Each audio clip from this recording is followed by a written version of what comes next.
আমার সন্তান যদি জীবিত না হয় এই পৃথিবীকে আমি ধ্বংস করে দেব। আর সেই জন্য এই দেবীদের সৃষ্টি করেছিলেন। দেবতারা সমস্ত মায়ের আরাধনা করলেন, সমস্ত যত দেব দেবীর আরাধনা করলেন, মা শান্ত হলেন না।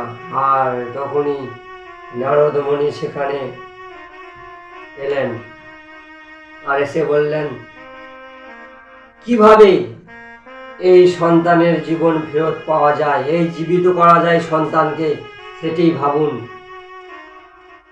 ভগবান শিবদেব বললেন, ভগবান শিবদেব বললেন যে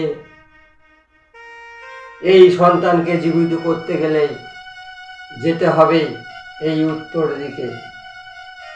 উত্তর দিকে সর্বপ্রথম যাকে দেখতে পাবে তার মস্তক কেটে নিয়ে সেই পুত্রর শরীরে লাগাতে হবে।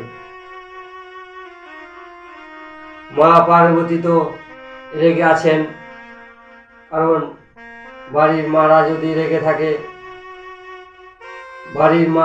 রেগে থাকে তাহলে কিভাবে রাগ ঠান্ডা করবে? মাদের রাগ ঠান্ডা করা তো সোজা নয়।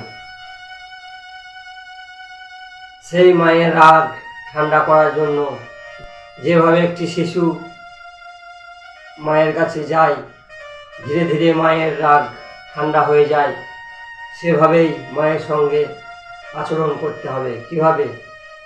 যে মা খিদে পেয়েছে বা অন্য কোনো অজুহাত দেখিয়ে মায়ের রাগ ঠান্ডা করতে হবে। না হলে বলতে হবে যে মা তুমি না খেলে আমি খাবো না।